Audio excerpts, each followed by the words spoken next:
Hey everybody, it's me, Jonathan Millard, the voice of the Veil, back with another Big Hype podcast. I brought to you with our exclusive sponsors, Bravos Boxing Gloves. Protect yourself at all times whilst wearing Bravos. Combat Ticks, which are a platform for tickets and fighters for selling. It's great. Go check them out. And of course, our preferred charity of choice, Boxers in Need. But joining me from his home near London, somewhere I want to say, but I might be really, really wrong on that because I'm used to this on rare occasions, as we all know by now. I give it up for Coza Boxing. Corrie, how you doing, Corrie, mate? You're right. I'm good, mate. How are you today?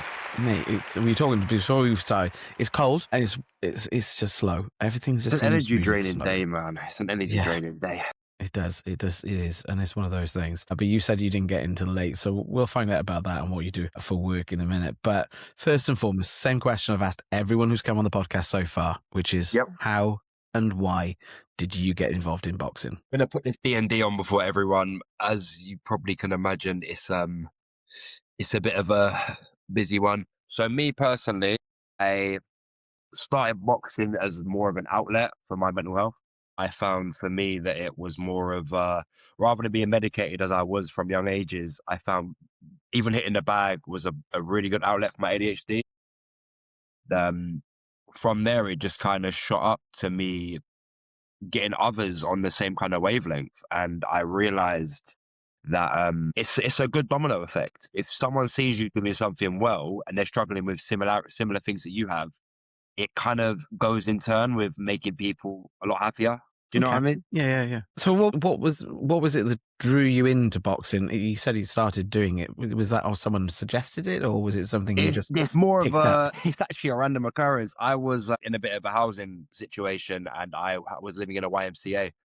And obviously for me, being what I've got wrong with me, I thought gym would be a good outlet. In the gym was a boxing bag, obviously. And it just went from there, hitting the boxing bag, ended up going into an amateur gym after that. Then obviously got involved with the unlicensed scene. And here we are today, just trugging along with it. How old were you roughly when you first started hitting This the would have been, bag? if I'm honest with you, November, not like, I think early 2 years ago from now. So Okay, so sure. I started training. Yeah. And then obviously now we're sitting here 2026. So 2020, end of 2024, I believe, like late 2024, I started properly. So not Consistently trained long. from June. Yeah. Cool. That's awesome. So is it like, I don't know, that's sort of try and phrase it, but is it the structure around, because the structure of going to the gym, going in, you know, we've chatted on the WhatsApp or whatever. And you were saying, oh, I want to get in this session, I want to get on that session. We've kind of missed each other a few times, but we managed to get a date and time down. But is it because you find that structure it makes things easier for you to deal with? Structure is a big thing. Obviously, I've got Asperger's, so obviously routine and structure are a massive factor. But I feel it's but there's so many more things. Boxing in general it feels like the solution mentally for a lot of problems. So for instance, people come from backgrounds not having much family. You go into a boxing gym, tell me another place you feel more welcome when you're fighting around the same people. You have some people struggle with, not my ADHD I have, but anger ADHD, when they have them angry bursts. What's the best thing to do to learn your discipline and control that? Boxing. You're anxious, go into a gym because people don't care who you are.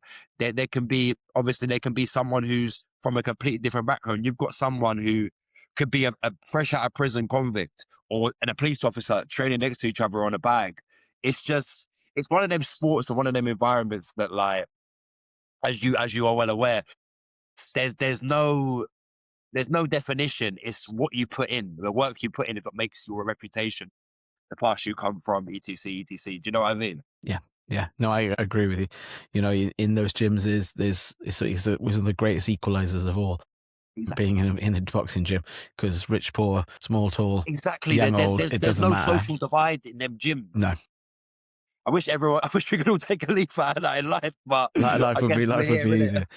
So what does a typical day look like for you then, training and working? You said you finished work at 2:30 this morning. We're recording this at lunchtime on a Saturday. So, you've had probably a couple of hours kip. Yep.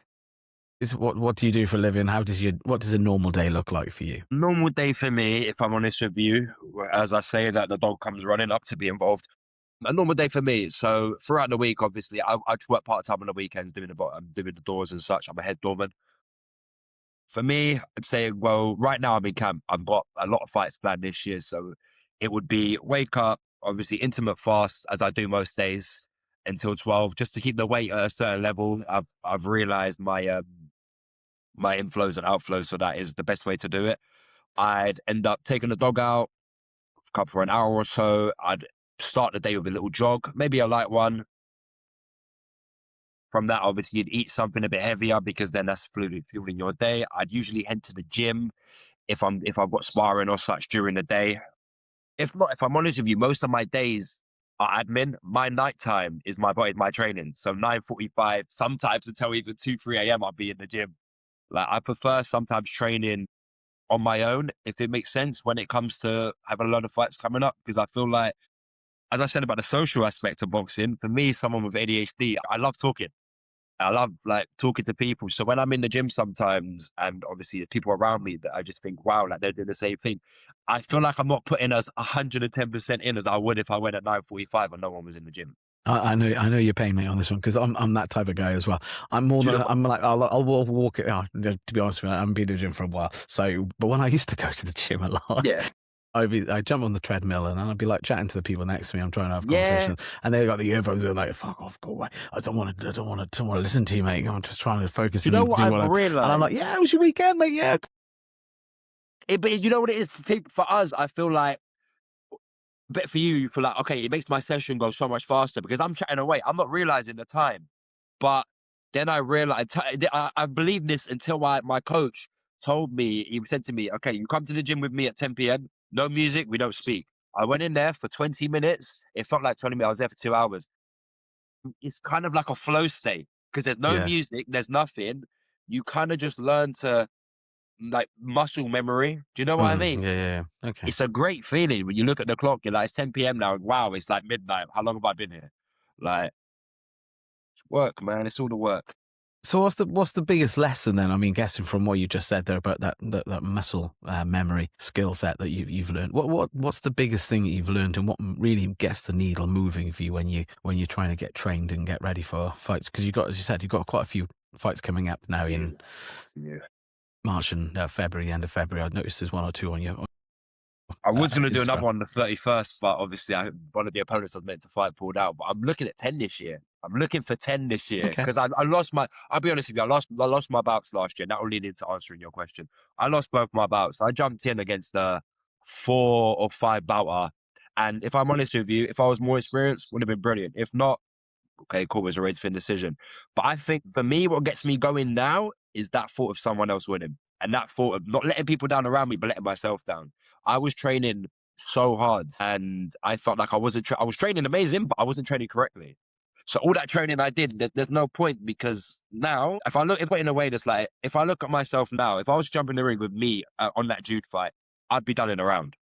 Like it's that level of like, wow, the improvements I'm seeing. So for me, what gets my muscle memory going the most is it's my brain is thinking, like envisioning that the win, envisioning like your end goals when it comes to this. Do you know what I mean? Yeah.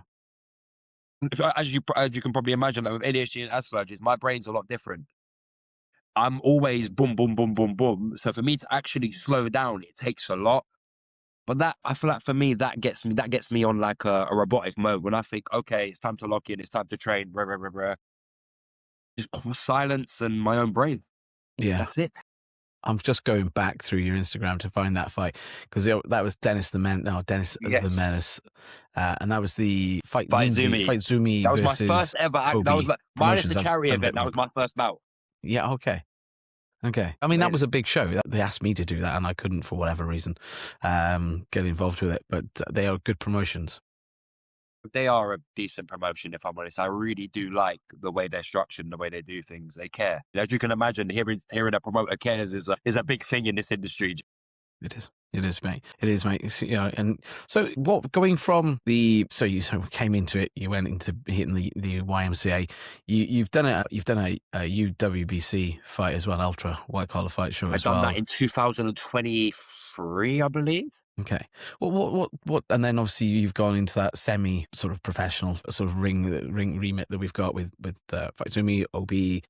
Yep. There's a couple of others out there as well that do something very similar as well. What's the biggest differences between those three then? So amateur, white collar, and semi-pro. I wouldn't know about amateur. Obviously, only thing I'd know about amateur would be from talking to the boys in the gym and obviously Okay. sparring amateur fighters and such. I feel like bear in mind from an unexperienced opinion when it comes to amateur, I feel like amateur's more high paced. It's more milling. You go in there, boom, boom, boom. You got 3 rounds, and sometimes you're like to get knockouts, sometimes you're not. But it's unlikely due to obviously the safety precautions, knockouts. Yeah. You know what Sorry, I mean? I made an assumption. And I should have asked. Really, It's shouldn't all I? right. It's Because all you right said now. you went into the amateur gyms. I assumed that you had one or two fights No, within the what amateurs. it was I was training Okay. out of an amateur gym for a semi-pro fight, which, do you know what I mean? It doesn't Okay. line up. Right. But no, but obviously I've got a little bit from sparring the amateurs and seeing Okay. the way they spar Yeah. and such. It's high pace. You're going at it, scoring, because in the semi-pros and in pro, obviously, you see the ref isn't going to step in and give you standing counts as much unless you're No. wrong. Whereas in the Absolutely not. amateurs, a good clean shot will give you a standing count 9 times out of 10. Obviously, in my opinion, that's not fact, Yeah. but do you know what I mean?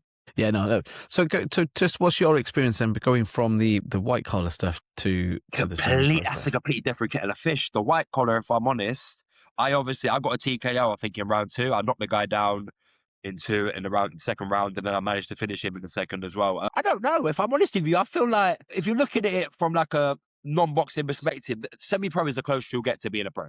Do you know what I mean? It's the closest thing that can make you feel like you're doing it on a pro stage. White collar, I feel, is more, obviously it's charity and such. The training is only 8 weeks long. I don't know now because I've realized now they let you spar. Back when I did the white collar, you didn't let you spar. Oh, There was okay. no Okay. sparring involved. Okay. It was, here's a drill, dun, dun, dun, dun, here's light sparring, but it'll never be in the ring. Do you know what I Yeah. mean? Yeah. But I feel like, we've got to look at it this way now. Look at Audley, for instance. Audley done the unlicensed scene and then went on Yeah. to go professional. But then Yeah. you've got people from the amateur scene who went pro, and then you've got obviously blah, blah, blah.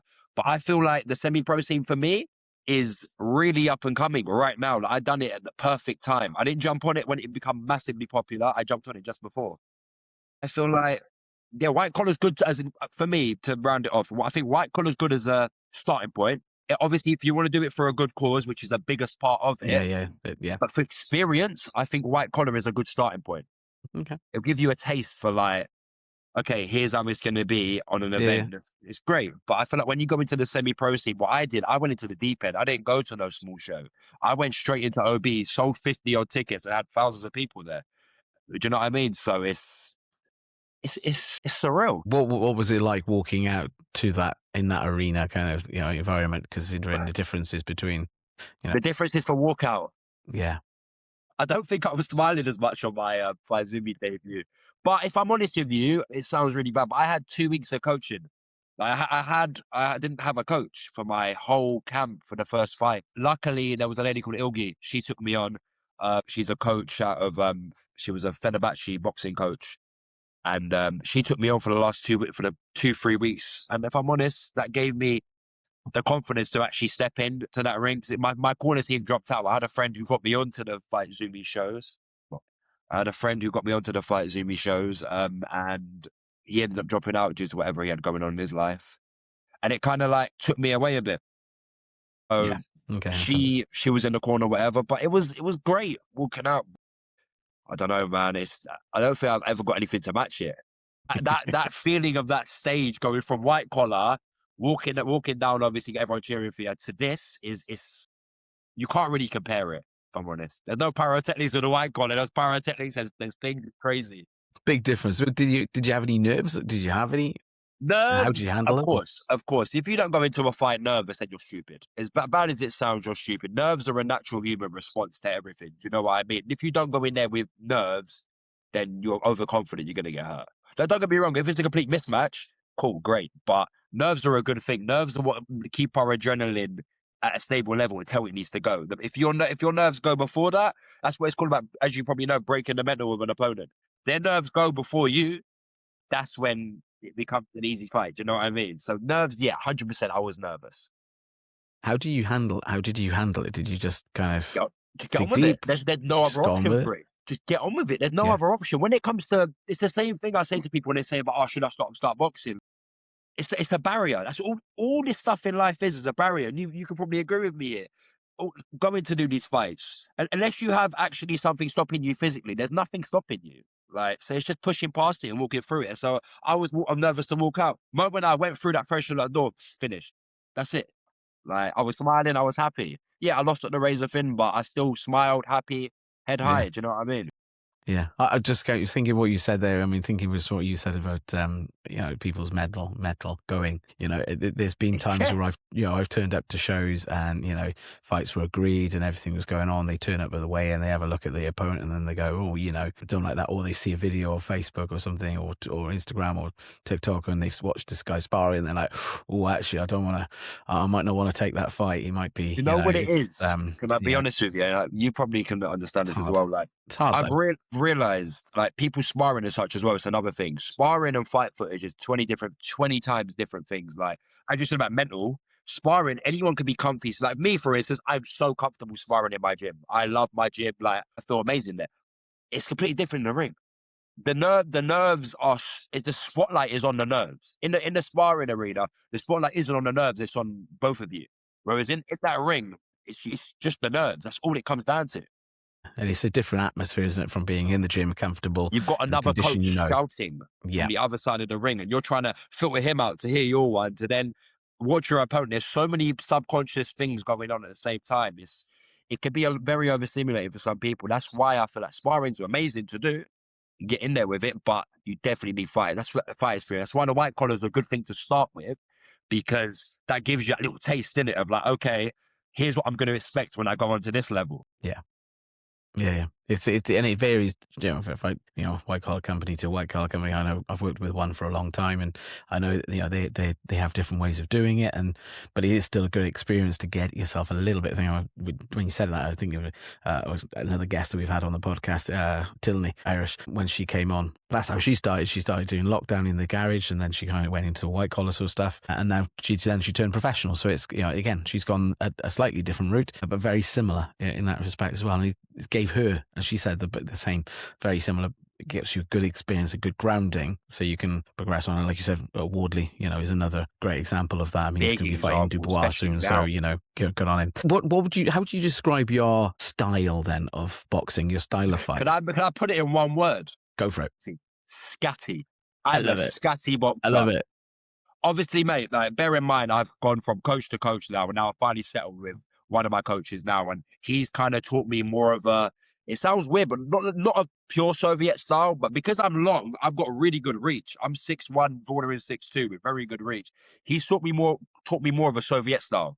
He obviously learned from my gym owner, and obviously his background or whatever, but I feel like now it's very movement based, scatty, and long. That's the only ways I could describe it. Like, I don't mind getting in the pocket with someone. I can fight very well in the pocket, but I feel so comfy just picking away at people. Do you know what I mean? Keeping me on Scatty range. is the word to do it. You know what? If all boxers that are slightly taller and had good length could reach, follow that instruction. It would be a problem. It would be a problem. Not saying anymore. How do you score yourself on a when you've had a good session? I mean, you've been in the gym and you've picked off, you've gone through all your emotions, you're happy. How do you describe yourself after feeling that? Where are you mentally, physically? Where are you? Every single time I finish a session, if I'm honest with you, and if there's any video anyone sees of me at the end of sessions, it's surreal. I'd score a 10, mate. I'm not even just saying that. The moment I finish that session, I don't finish my sessions. That's why I say I'm in there till 4 a.m. sometimes, until I know, like, I've hit a certain threshold that I need to hit mentally. And it sounds silly, but like, if anyone actually was in that gym with me without me realizing and watching that, they'd understand, like, I'll push myself to another limit, because obviously all this boxing and such is great, but the reason I do all this is more to deliver a message. So it's not like for me, it's just, okay, I'm training to fight this guy. I'm training for everything. I'm training for the next step after that fight and the fight after that. As I said, I'm doing 10 this year. So the whole year's a camp. So for me, it's Wow. just Okay. about That's impressive. building, building to a pinnacle at the end, which hopefully, like will be on a big show. So for instance, I'm fighting in York Hall on, I think in May on the Jab Home show. Do That's you know awesome. what I mean? So something Yeah, yeah, like yeah. that is great to train for because that's a iconic venue. Do you know what I mean? It's love-hate relationship with the York Hall I have. That's my honest opinion now. I love it because of its history, because of its because of everything that's happened there over the Historic years. value of that place, boxing wise, But is when you go massive. in and it's Baltic. It's worse than some of the leisure centres. Really, Oh, it can be. you're giving me a bit of a hint now on what to wear to the event. If you've got a nice day in June, hopefully that'll be a nice, I think we're looking at May. I think my home. May, June. Now that's a nice Yeah. time to be in the York Hey, Hall. my birthday's If in you're in June. the Let's hope the July, sun comes out. oh, we're both. Are you Gemini as well? I am 17th. There you go. See, look, I see two Geminis. This is crazy. There we go. See, we're not bad people. Never We're mind the not. star charts. Geminis are not bad people. I'm good, See, no, reasonable. I don't know into all that stuff. I've already heard it, mate. Too much. I've been told that I'm way too many people and personalities in one. So I was like, okay, I don't know, maybe that makes me Legion. I don't know, but know what I mean? anyway, no. But your call back to your Yep. thing. It is a great venue, and it is because when you work it, it is one of the phenomenal venues that you can kind of go tick. I've been there, I've done that, and any boxer in the UK and abroad actually all sort of say about the York Hall. They're like, yeah, it's iconic, and it's if you can have just one fight there, and put that on your resume. Yeah, I think you've made it. It's a big thing to have on the resume, isn't it? Yeah, definitely. So that was sparring. How would you describe yourself after a fight? If you're going back to those fights you've had now since June last Okay, year, how would you so- describe those? How would you describe the feelings after that? How So do you I'd go through say, those? obviously, I lost my fights. So after the first fight, I lost a decision. I went home and ran a personal best 5K. Wow. So like for Okay. me, it's sad, mate. I'm a very emotional person. If I'm honest, when I feel like I put work in, even though it was the incorrect method of training, I feel like I let myself down to other people. And obviously, with what I'm trying to do within the industry, it takes a couple of steps back. But on the other hand, I feel like taking those losses last year kind of cemented myself as the carrier of the message I'm trying to bring. So my stuff's all mental health, as I said. So I feel like people would have expected me to be like, okay, forget this, I'm done. But Yeah. nah, I feel like that ignited something more for this year. That's why I'm sitting here going for 10 because I feel like, okay, let me have these fights and the next year I'm taking back both them opponents. Do you know what I mean? Yeah. So I Yeah. feel like, I like bearing in mind, I cried after my second fight. I was in tears in front of the whole arena. I literally cried on my friend's shoulder because I lost my mental, as we say about mental, my mental went in before I even got in the ring. My mental went after that fight. And yeah, it was a bad experience. There was certain things in the arena that kind of triggered me a bit mentally, and it was more like, yeah. But yeah, I felt You dug distraught, deep. but motivated, Yeah. and distraught, but motivated. Yeah, it sounds like you've dug deep with those now, and you've turned the L's into logs, throwing them onto the fire, and personal There best you 5K go. afterwards. Exactly. That speaks volumes in the fact that you're not going to give up. You're going to Mate, keep going I and can't carry quit. on. I can't quit, mate. But obviously, as I say, it's all the mental health stuff. If I go ahead and quit, then it proves the stigma that you can't do it. You can do it. I'm gonna do it. I'm gonna go pro one day, and I'm gonna have the exact same mentality. That's it. Like You no heard it matter here what it first. is, I feel like I'm learning from someone who basically started in June last year properly to the way I'm boxing now. I'm sparring some of my coaches. Like it's to that point. Like one of the coaches in the gym Okay. I spar now and again. Yeah. He's a good boxer. Obviously, there's levels to it. Now, I'm not sparring like say the ex-pro coaches and such, but do you know what I mean? Like still sparring the coaches is a big thing, and like I feel like I've shot up so highly because them losses made me think to myself, like that's my motivation. Every time I feel like, cool, my body's gonna give up, I think the other guy's hands are getting raised, not yours, mate. So why are you gonna stop doing this? He could be doing Yeah. this right now and you're not slowing down. It's So good you thing, yeah. keep pushing. Yeah. You've kind of already beat the next question because you've already alluded to it. But where do you see this going? Where do you see I Cozy see going? I see myself hopefully going pro. Not even I see myself going pro one day. My end ambition, if I'm honest with you, is to open a gym. I want to open a Okay. gym and have it for obviously accessible boxing, youth advocacy, which is more. We have no youth centers, so I want to have it so it's the alternate to youth centers. So obviously, kids from distraught backgrounds, etc., gang-related violence and such, to the gym. I don't want the gym to be charging extortionate amounts because most gyms nowadays, it's not affordable. And there's kids out there who could, rather than being on the street and getting into trouble, could be doing something constructive with their life. Do you know what I mean? I want to do that and hopefully just more consistently raise awareness that boxing is a form of medicine that everyone should take if they feel like they're looking for that outlet.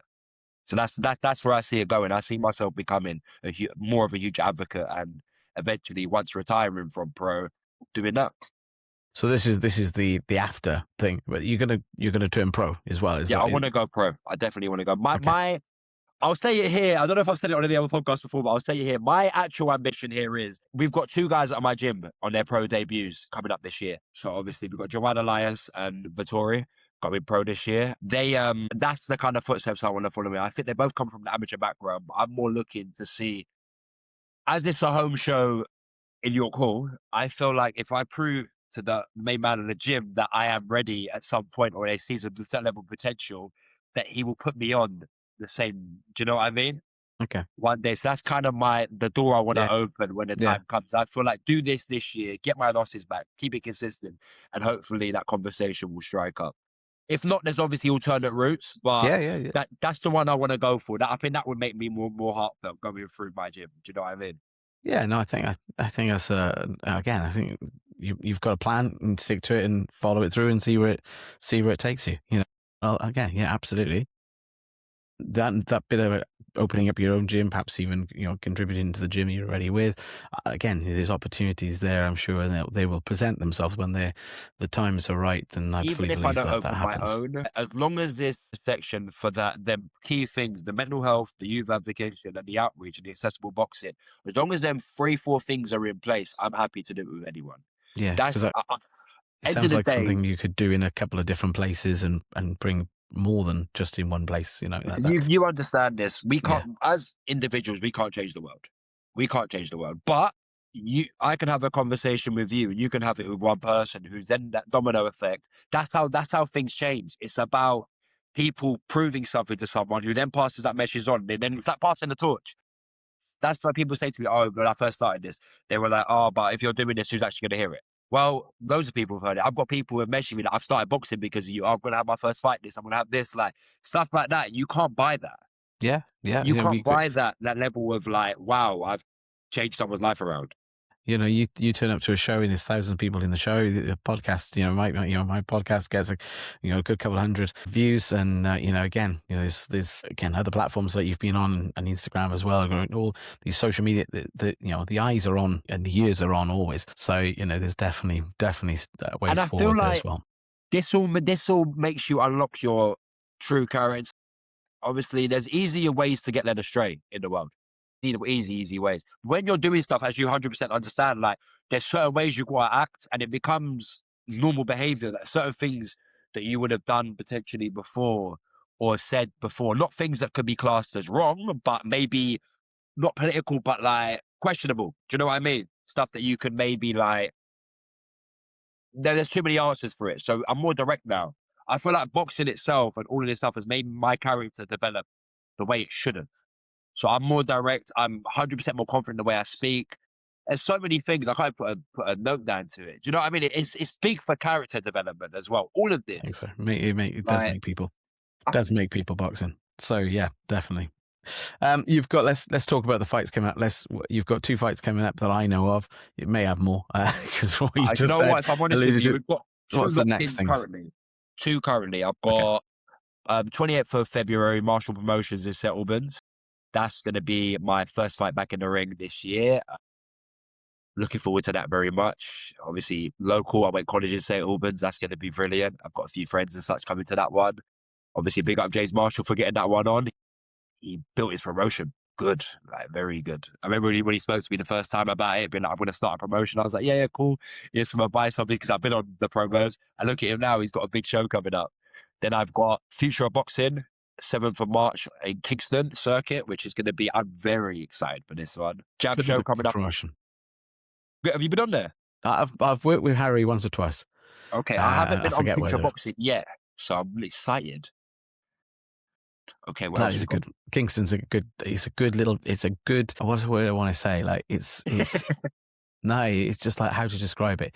It's not quite. It's like intensive, but it's not. Do you know? It's kind of there's room for movement around the ring, which is always You good. know what it is when it's But there's too packed? room. Yeah, it's no, it's full because the people are a little bit further away from you. They're Okay. not right up against the ring. So there's when it's full, it's again all the people are in. It's a great venue because there's a lot of noise coming from them, but the ring is enough away. You've got a little bit of space, so you can Can I kind ask of you, as thing obviously what you do you feel like that noise contributes like massively to not to better. the event, but like the fighters? Definitely, definitely. I think being I've done the amateurs. I've done amateurs where I've sat there and I've introduced people, and there's been a little ruffled because they've come from far away. They've been brought in, and they haven't brought many people with them. Maybe one or two people from their gym, and The it's amateurs, that what I'm saying is is smaller viewing on some difficult. platforms. Yeah, that's more difficult for you to mentally, I think, as particularly if you want to box, you will box. I think that's what I'm trying to sort of say. For big events, for the right type, the right crowd, and everyone making lots of noise. I've done shows in the York Hall, like I said, and massive crowds there shouting and jeering. Epsom, another great venue. I've heard of Epsom. I actually want to get one in there. He's a good show. One's in Manchester. There's loads of different venues across the thing, and all of them have got their own unique thing. But a lot of noise always just brings out the best in me as well. To It's be the honest with you, atmosphere, isn't it? yeah, it brings The a bit out of me as well because I'm like, actually, I need to deliver and I'm not saying that I don't deliver for anyone else, but it's like sometimes you actually now it is You like, have to dig deep for it. I know what you're saying. you dig deep and you kind of you give it that boost. So yeah. All right, so But it's anyway. There you go. I think having a big crowd is a good important, but again, not important if you love the boxing. Like I'm getting a vibe from you that you would be in there with even if you were in there with I'd do it 10 for one people. person, mate. I'd do Yeah, it for one, mate. Do you you know, know, if that one person's sitting there and watching it, I'm happy. yeah. But And there's back loads to of it. Okay. neutrals. So we've got to Future Boxing. Yeah, sorry, Future So Boxing, so far, March 7th. Yeah, March 7th, and then I'm in talks with OB Promotions. I'm in talks with Fight Zumi. Obviously, Fight Zumi, if I'm honest with you, has my heart. Fight Zumi is the first promoter I jumped on with, and love them to pieces. So Fight Zumi, I'll be on as well.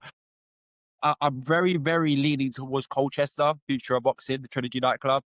I'm on the poster for that. I might be jumping on that, and maybe even the Maidenhead one if there's a conflict with another event. As I said, sounds I like want to get the 10. I want to get the 10 done this year. I want to get a minimum 10, maximum 15. That's sounds my like a busy year for you so far already. sounds like a war path. How do people? Let's do the final round. Are you ready for your final round? We'll wrap it up from there. Let's go. But how do people follow you? How do they get involved with you? Let's just do that first before we do your final round. I'm sitting here, Coza_boxing on Instagram. That's my main place. Obviously, anyone wants to talk about anything, I'm always here. Mental health, boxing, anything, all is. So that's one of the early places you can really get hold of me, obviously, or via email, coza.boxing@gmail.com. That's really the two ways. Perfect. So, Corey, are you ready for your final round? Seconds out. Let's go. Southpaw or orthodox? Orthodox, Body shots or headshots? body shots, Train alone or with a partner? train alone. You already answered these questions, but Yeah, well. Early bird or night owl? Both. Heavy bag or speed bag? Heavy bag, Okay. Underdog or favorite? underdog. Boxing gym or outdoors amongst the trees? Both. Which one? You need both. You need both because both of them bring out the best in boxing gym mainly, but then outdoor secondly. Gym, right, okay. Short and powerful punches or long and technical? I think I know Long and the technical. answer. There you go. Fight dirty or fight clean? Fight clean, respect our way round. Loud crowd or quiet atmosphere? Don't bother me. Loud crowd, quiet atmosphere, don't bother me. Quick knockouts or strategic wins? Strategic wins. Hypothetical question, because this fight is never ever going to be signed the way this is going. AJ or Fury? AJ, Watford. Come on, I'm from Watford. AJ, all the way. I know. And there's a lovely picture of you in this gym as well, in the ring as well. So I fully expect the answer to be that as well. Thank you so much. We wish you every success on the fight shows you've got coming up. 28th in, where was that one again? St Albans. In St Albans, and then Kingston. On the 7th. 7th of March. It's going to be some great fights. So hopefully, maybe I might see you at one of those. Maybe. Definitely have to catch up at the end of the year when I've done my warpath. I'll see. We'll catch up at the end of the year. That sounds like a plan. or even early next year when we've got some snow on the ground, perhaps, or something, and we'll see whether we got to 10 or whether we got past 10. Because I think I feel like I'm going to get to 15 at least. 15. Okay, that's my max. That's my max for this year. 15. Hmm. Hey, remember I'm doing know. like 10% Luke Dyson right True. now. He goes crazy. I'm not going to be like that. Yeah, I was going to say, there's a few guys out there that I see every weekend or every other weekend, and I'm thinking, how many fights have you done tomorrow? But you know what it is with me? I obviously I go through at least 5-6 people for my matchmaking. So me, I'd rather talk to people who will tell me, okay, Coza, he will knock you out. Don't take that. Do you know what I mean? Like, respectfully, bro, we got to stay in our lane sometimes. I'm not going to go fight a 10 bout or a 2 bout somewhere. No, you do what you've got to do, what's right for you as well, because ultimately at the end of the day, there are guys out there who'll take a fight every weekend and they'll do 52, maybe more in a year. It's a bit too much for me, mate. That's too much for me as well, mate. But then again, I try and do the same. I try and do as many shows as I possibly can. I probably shouldn't do that. But there we are. Coza, thank you so much for coming on the Big Hype Podcast. You for having me. As I say, wish you every success in the fights you've got coming up. Look forward to seeing your progress. And yes, definitely we'll have you back on towards the end of the year, and we'll see how you got on, whether you got 10 or plus more, or we'll have a chat up and catch up about that. Sound fair enough? Perfect, man. Thank you very much for having me. Good man. Thanks very much for coming on the Big Hype Podcast tonight. Cheers, mate. This has been a Big Hype production, edited and produced by Jonathan Millard, assisted by Riverside FM and distributed by Buzzsprout, available on all good podcast platforms. For more information, visit www.bighypepodcast.co.uk.